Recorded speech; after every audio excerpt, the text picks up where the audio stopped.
함께 걸을 때는 걷는 사람과 속도를 맞추는 게 중요합니다. 그래야 이야기도 나눌 수 있고 표정도 볼 수 있으니까요. 옆에 있는 사람들과 삶의 속도를 맞춰보는 시간입니다. 세대를 잇는 공감 토크 지금부터 시작하겠습니다. 코코라는 애니메이션을 보신 분들 많으실 것 같아요. 뛰어난 음악가였던 고조 할아버지가 음악을 이유로 가정을 떠났는데 그 이후로 가정에서 음악이라는 자체가 이제 금기어가 되고 마는데 우여곡절 끝에 결국에는 음악으로 가정이 회복되는 내용인데 우리 주변에도 사실은 이런 편견이나 자기 잘못도 아닌데 편견이나 그런 주변의 시선 때문에 어려움을 당하게 되는 일들이 많잖아요. 다양한 이유로 마음의 고통을 안고 있는 분들의 짐을 함께 이 시간에 나눠보고자 합니다. 공감지기 두 분 함께 해주셨습니다. 아세안합신학대학교 전병철 교수님, 어깨동무사역원 대표 윤은석 목사님 함께 해주셨습니다. 목사님, 교수님은 어떻게 코코라는 애니메이션 보셨나요? 저는 처음 들었어요, 오늘. 이 유명한 걸. 기도와 말씀에 전무하다 보니까 다른 세속적인 걸 볼 시간이 없었어요, 저는. 미국에서 유명한데요. 그러니까 미국이든 한국이든 저는 오로지 말씀 중심과 또 시간이 좀 나면 말씀 읽다가 시간이 나면 기도하고 밥 먹는 시간도 아까운데요. 누가 믿겠습니까? 밥 먹고 있어요, 지금 시청자들. 그렇게 생기지 않았나요, 제가? 목사님 전혀요. 목사님은? 음악 또 관련된 영화여서 한번 봐야겠다 생각을 했는데 아직까지 챙겨보지 못했어요. 지금도 이렇게 원치 않은 여러 가지 문제 때문에 좀 힘들어하시는 분들 많으시잖아요. 오늘도 사연자분 이야기부터 한번 듣고 한번 이야기 나눠보도록 하겠습니다. 네. 안녕하십니까. 저는 비혼주의자도 독신주의자도 아니었는데 학교를 졸업하고 직장 다니면서 커리어를 쌓다가 돌아보니 제 또래들은 벌써 학부형들이 됐고 교회에서는 안수 집사님 가정들이 늘어나면서 익숙했던 환경이 많이 달라져 있었습니다. 돕는 배필을 주신 하나님의 창조 섭리에 역행하는 걸까? 생육하고 번성해야 하는 책임이 있다던 어른들의 말씀을 귀에 못이 박히도록 들어서 인간의 본분을 다하고 있지 못하다는 생각에 은근히 부담이 되기도 했었습니다. 더구나 요즘은 시대가 달라지다 보니 조심스럽게 성 정체성을 물어보는 사람들도 생겼습니다. 다시 말해서 말로 꺼내서 직접 이야기하지 않을 뿐 대부분의 사람들은 저를 비정상적으로 보는 경우가 많은 거죠. 결혼을 못하는 사람들은 다 그만한 이유가 있는 거라고 친구들끼리 농담처럼 했던 이야기가 결국 제 이야기가 된 것 같기도 합니다. 더 슬픈 건 이제 더 이상 교회에서는 부서별 모임에 갈 수 있는 곳이 없다는 거예요. 교회는 대부분 청년부, 남녀 선교회 등으로 묶여있고 간혹 세대별 모임에서 결혼을 하지 않은 사람들만 따로 부서를 만드는 곳도 있다고 들었는데 그 모임에 기쁘게 나가는 사람들이 몇이나 될까요? 여러모로 사회적인 불편한 시선도 모자라 교회에서도 설 자리가 없는 1인 가구들. 뭐가 어디서부터 잘못된 것일까요? 이번 사연은 진짜 공감하시는 분들 많으실 것 같아요. 저도 사실 제 나이 또래 많이 하는 고민인데 두 분은 좀 어떻게 들으셨나요? 더 이상 이런 게 큰 문제가 되지 않을 거라고 생각했는데 저희가 착각했나 봐요. 아직도 그러니까 이런 고민이 문제라는 게 아니라 이걸 고민하게 만드는 사회적 분위기가 문제라는 말씀을 제가 드리고 싶은 겁니다. 근데 저는 정 교수님 말에 동의하는 게 교회가 물론 모든 것을 다 막 용납해주고 받아주고 그래야 되는 의무가 있는 건 아니지만 그럼에도 불구하고 이 정도 고민들은 충분히 사실 교회가 품을 수 있는 고민이라고 저는 생각하는데 그런 부분들을 이렇게 고민하게 한다는 것 자체가 그리고 저는 아까 표현이 되게 마음에 아팠던 게 인간의 본분을 다 하고 있지 못하다 이런 표현을 떠올릴 수 있게끔 만들었다는 거잖아요. 그렇죠. 진짜 서글프다. 또 어떻게 저는 그럴 수가 있는 걸까? 그게 참 이해가 안 돼요. 저도 인간의 본분을 다하지 못했습니다. 그래서 그게 참. 근데 또 이렇게 얘기하시는 분들이 이해가 안 가는 게 뭐냐면 제가 청년 목회할 때 지금 이분이 이해가 안 간다고? 아니 이분에게 고민 아니지? 이분에게 고민거리를 주는 그러니까 푸시한다는 분들 어른들 어른 세대들이 이해가 안 가는 게 뭐냐면 제가 청년 목회할 때 제 별명이 부킹 목사였어요. 청년들을 굉장히 이렇게 나이트 여본가 이제 만남을 주선하는 그래가지고 정말 교회 분위기가 우리끼리는 분위기가 좋았어요. 근데 이제 한 번은 어른 장로님이 점잖게 저를 불러서 좀 나무라시면서 교회가 무슨 연회당이냐고. 이렇게 청년들이 요즘 자꾸 이렇게 뭐 그 교회가 물 좋다고 소문이 나가지고 막 청년들이 몰려온다는데 그거 바람직하지 않은 것 같다고. 그렇게 결혼을 시키는데 교회가 앞장서면 또 뭐라 그러면서 그래서 교회가 아무것도 안 하고 있어갖고 이런 청년들이 고민하게 만드는 그것도 어불성설 아닌가요? 교회들끼리 좀 이렇게 미팅도 주선하고. 그렇죠. 그럼 그리고 단체팅. 우리가 이렇게 우리 잘리겠다. 오늘 마지막 방송 될 것 같습니다. 교회들 제가 이렇게 가보면 어떤 교회는 청년들 중에 형제들이 많은 교회가 있고 어떤 교회는 자매들이 많은 교회가 있어요. 대체로 자매들이 많은 편이지만 어느 교회를 가면 아주 특별하게 형제들이 많은 교회들도 있어요. 그런 교회는 자연스럽게 서로 만나면 되게 좋은 시너지가 생기지 않을까요? 그리고 네, 도대체 프로그램을 만들어서. 정년기? 결혼 정년기라고 얘기하는데 그 때가 이제 지금 시대가 어느 때인데 20살, 30살 넘어가면 뭐 결혼을 반드시 해야 된다. 청년의 때고 뭐 그게 사실 최근에 나이도 많이 바뀌었거든요. 사회적인 분위기가 교회 안에도 그대로 들어와 있는 거죠. 그러니까 이런 거에 대한 부담을 주는데 그리고 애들한테도 제가 그런 얘기를 자주 해요. 얘들아, 너네 초등학교를 유치원 졸업하면서 내가 왜 꼭 초등학교를 가야 되지 이런 고민 해본 적 있냐. 해봐야 된다. 그런 중학교 바로 가요? 8살이 그런 고민을 해야 되죠. 그리고 이제 초등학교 졸업하면 무슨 아니고 8살 초등학교 졸업하면 왜 중학교를 바로 가야 되지? 그런 고민 해본 적 있냐? 1년 쉬었다 가면 안 돼요? 왜? 그리고 중학교 졸업하면 왜 고등학교 바로 가야 돼? 그리고 고등학교 졸업하면 왜 대학교 바로 가야 되고 대학교 졸업하면 왜 바로 취업을 해야 되고 취업하면 이제 빨리 결혼해야 되고 결혼하면 그다음부터 이제 막 애는 언제 놓냐고 이게 도대체 저는 누가 이렇게 만든 걸까? 아, 그거 진짜 의미 있는 얘기네. 네. 근데 교회 안에서도 똑같은 프레셔가 있는 거거든요. 중등부, 고등부, 대학부, 청년부 가면 이제 너 결혼해야지. 예. 이제 이런 압박을 교회 안에서 똑같이 받는 거잖아요. 왜 꼭 결혼을 해야 되죠? 저는 그냥 인간 구실하기 위해서 인간은 공부를 해야 되기 때문에 인간의 인간이 공부는 아니었군요. 남자가 아닌 왜 여자한테만 그런 부담을 지우죠?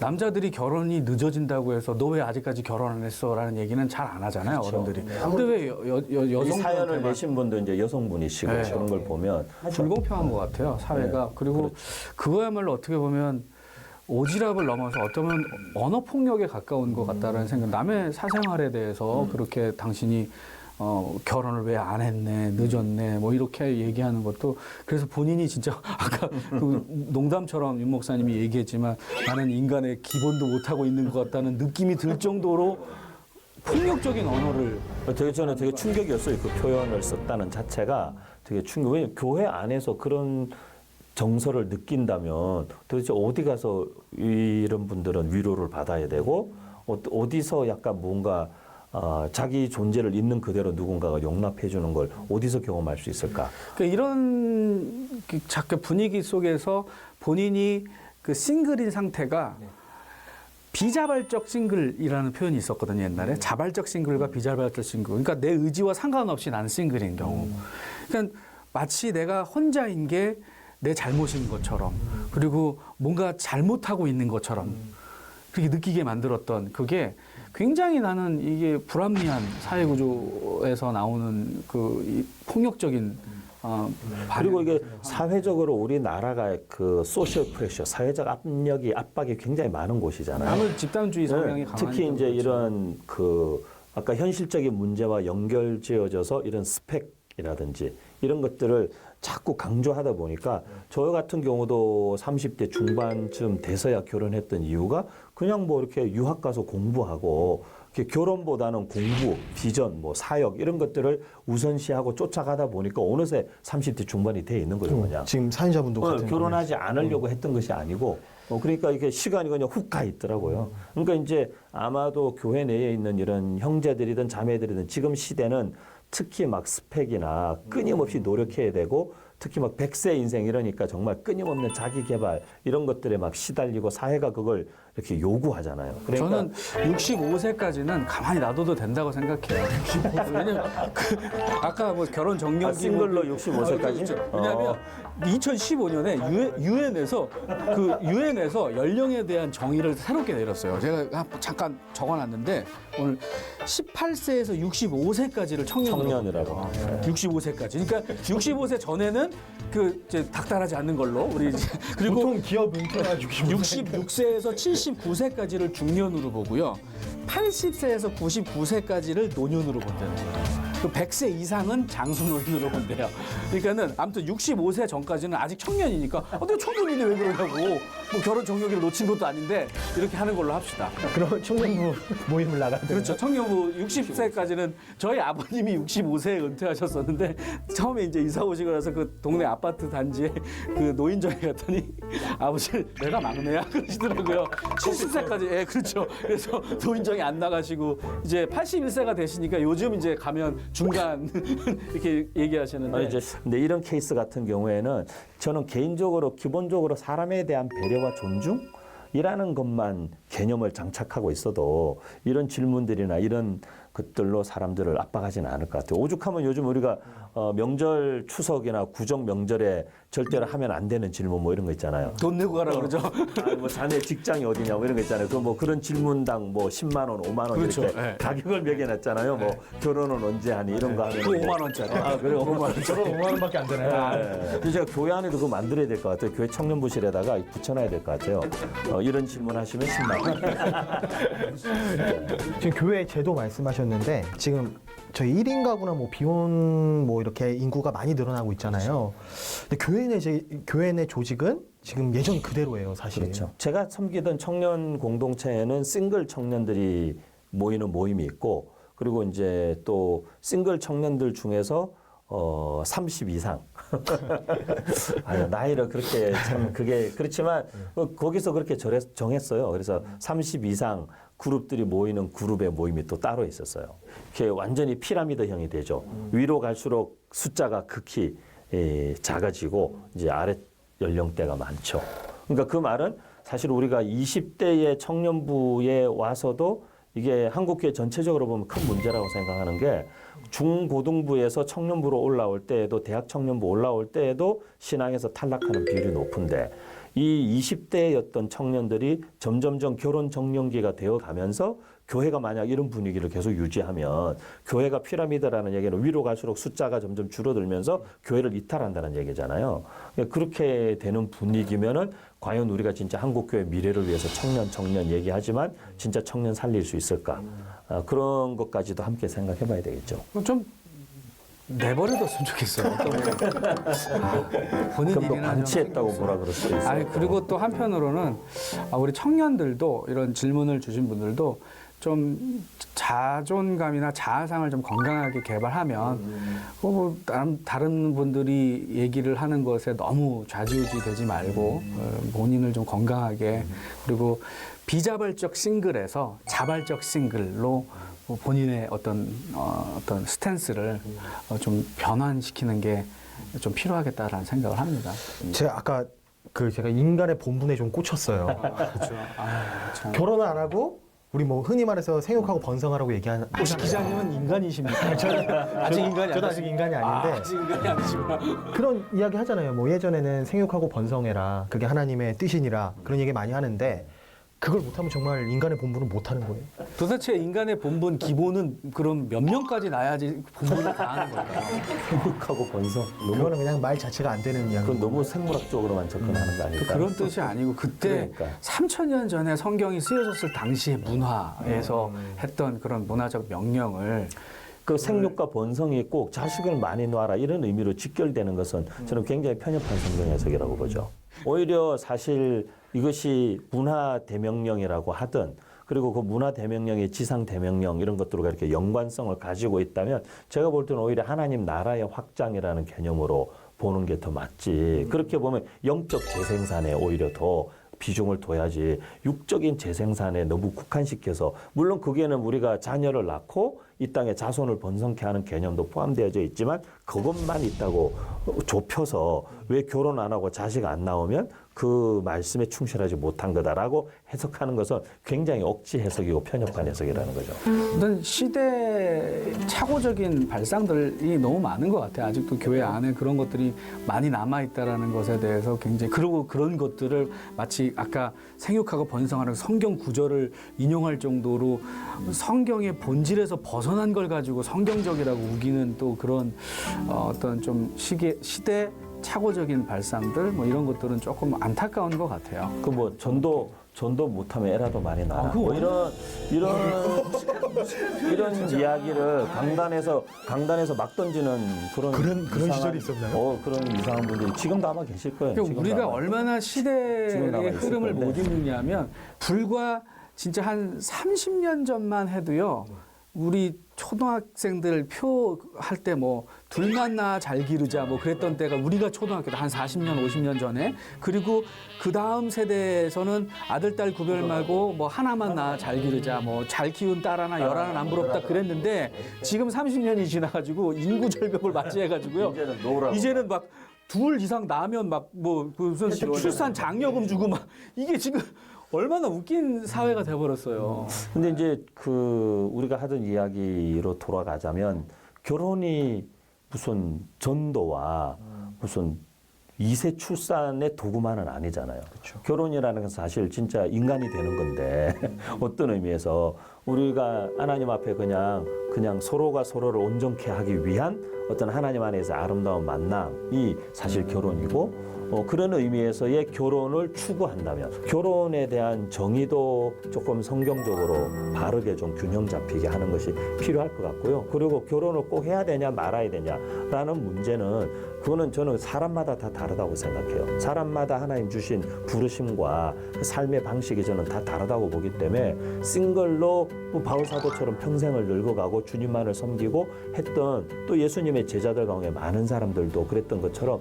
그런 삶도 저는 충분히 존중받아야 된다고 생각하고요.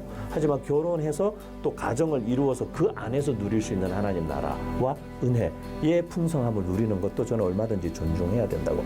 그걸 우리가 함께 존중하는 문화만 교회 안에 자리 잡혀 있다면 사실 왜 이런 걸 어려워하겠어요? 뭐 지금 외부적인 요인들 많이 말씀해 주셨는데 그래도 사연자도 좀 어떤 좀 태도를 취해야 하는 게 좋을까요? 자기만의 페이스를 갖는 게 제일 중요한 것 같아요. 그리고 내가 결혼을 정말 안 하고 있는 건지 스스로 생각하기에 못 하고 있는 건지, 어쩌면 본인도 못 하고 있다고 생각하는데 주변에서 자꾸 압력을 주니까 그게 불편하게 느껴질 수도 있거든요.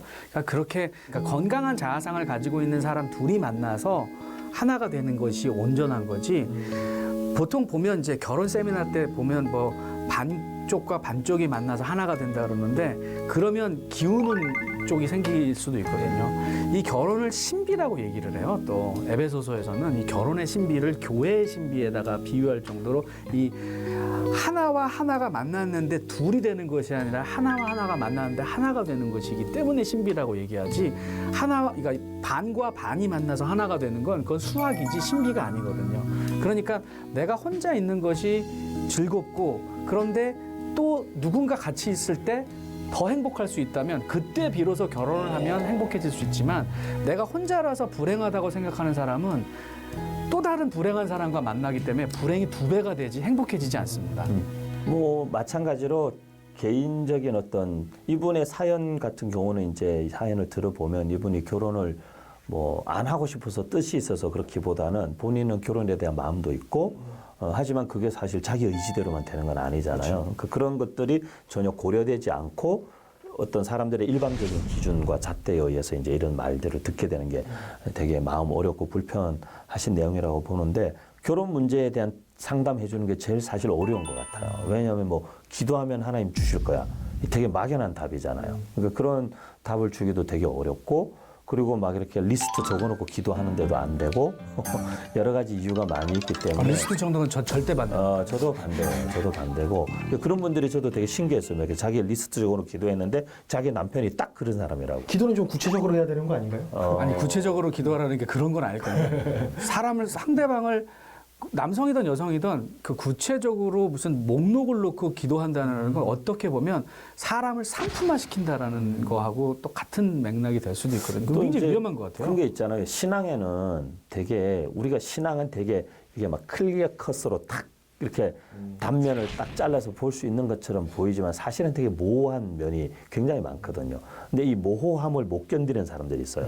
못 견디는 사람들이 있는데 사실 결혼 문제가 더 그렇잖아요. 그런데 이제 우리가 예를 들면 그런 거 있죠. 뭐 하나님의 음성을 들었다 이런 거. 근데 어떤 분들은 습관적으로 그런 표현을 써요. 근데 그분이 계속 자기가 하나님의 음성을 들었다고 하나님 이렇게 말씀하셨다고 이야기하는 동안에 그걸 듣고 있는 어떤 분은 엄청난 시험에 들고 있고 자괴감에 빠지고 있고 왜 나는 하나님의 음성을 못 들을까? 내 지통 계시를 못 봤나? 나는 왜 안 들리지? 하나님 나 사랑하지 않으시나? 근데 마찬가지라는 거죠. 뭐 나 이렇게 제목적으로 기도했는데 하나님이 딱 그대로 응답해 주셨어. 그거는 그분의 케이스일 수 그렇죠. 있죠. 네. 근데 그걸 그걸 절대화시켜서는 안 일반화 시켜가지고 다른 사람한테도 너도 그러니까 적어놓고 기도해. 근데 자기도 수첩에 갖고 다닌 지 벌써 10년 됐어. 근데 응답이 안 돼. 그러면 하나님 나는 안 사랑하고 나는 버린 거야?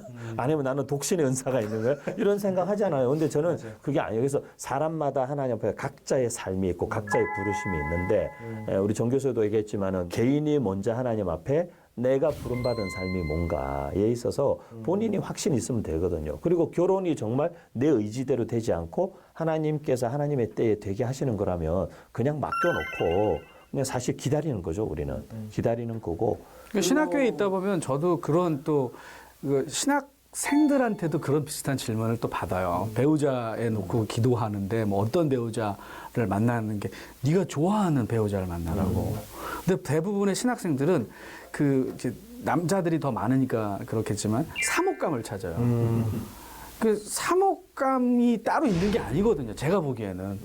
아니 사랑하는 여자를 만나서 결혼을 사랑하면 했고 사모 역할도 감당할 수 그렇죠. 있는 거죠. 근데 사모 부르심이 있는 사람이 어디 있겠어요? 나 사모 부르심이 있다라는 거. 그 아까 뭐 기도해서 하나님의 음성을 제가 전도사 때 어떤 자매가 어떤 집회를 갔는데 그 교회 자매가 하나님의 음성을 들었다고 저한테 미국에 국제 전화까지 해가지고 한국에 왔을 때 했는데 그때 제가 또 지혜를 구했더니 하나님이 당신에게 음성을 들려주셨으면 내게도 동일하게 꿈에 나타나서라도 음성을 들려주실 건데 난 아직 한 번도 하나님 음성을 들은 적이 없기 때문에 자매는 내 짝이 아니에요. 지금 결혼 놓고 고민하는 사람한테 지금 그렇게 자기 자랑하는 거예요 지금? 그게 아니라 그러니까 제가 얘기하는 거는 자매님 마음이 아픈데 지금? 그러니까 본인이 끌림이 되게 중요한 거고 본인의 리스트가 중요한 거지 남들이 얘기하는 남들에게 보여주기 위한 리스트를 가지고 거기다가 맞추려고 하면 그 자기 심장 박동에 맞는 그 템포를 따라 살아야지. 너무 멋있는 표현인데. 저것도 자기 말 아니야. 인생이 책에서 읽은 것처럼 그렇게 풀리지 않아요. 정확한 인용은 아니고 제가 약간 패러디한 건데. 한 번 더 텍스트를 한번 말씀해 주시죠. 아, 그래? 사람은 자기 심장 박동 소리에 템포를 맞춰서 살아야죠. 살아야지. 저 비슷한 얘기를 저도 다른 사람의 소리를 들으면 안 되죠. 그래서 내 영혼에 들리는 사람은 헨리 데이비 소로라는 사람이 그런 얘기했어요. 사람마다 다 자기 영혼에 들리는 자기만의 북소리가 있대요.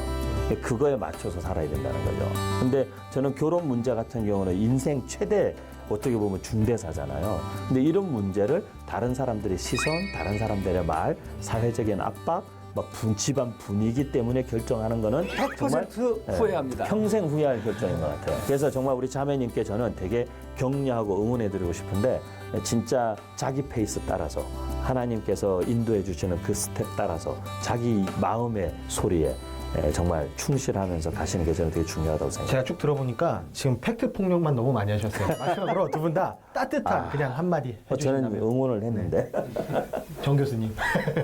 지금 그대로도 괜찮습니다. 지금 그대로도 괜찮습니다. 그리고 지금 그대로 괜찮다고 여겨주는 사람을 꼭 만나게 될 것입니다. 자기를 충분히 사랑할 수 있으면 저는 다른 사람도 사랑하는 사람이 누군지를 알 수 있을 거라고 보거든요. 그래서 저는 우리 자매님께 자기 자신을 충분히 더 많이 사랑하는 마음을 많이 키우면 참 좋겠다라는 그런 말씀 드리고 싶어요. 저도 명언 하나 남길게요. 인생에서 가장 중요하게 지켜야 할 가치는 규칙이 있다면 그것은 바로 사랑의 규칙이랍니다. 저도 어디서 그냥 들었어요. 별로 영어는 아니었는데 좀 약한데. 영어는 맞아요. 편견과 판단이 아닌 이렇게 더 큰 하나님의 나라를 만들어가는 사랑만이 유일하고 영원한 가치라는 것을 잊지 않아야 될 것 같습니다.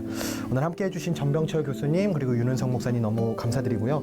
다음 시간에 또 다른 주제로 찾아뵙도록 하겠습니다. 감사합니다. 고맙습니다.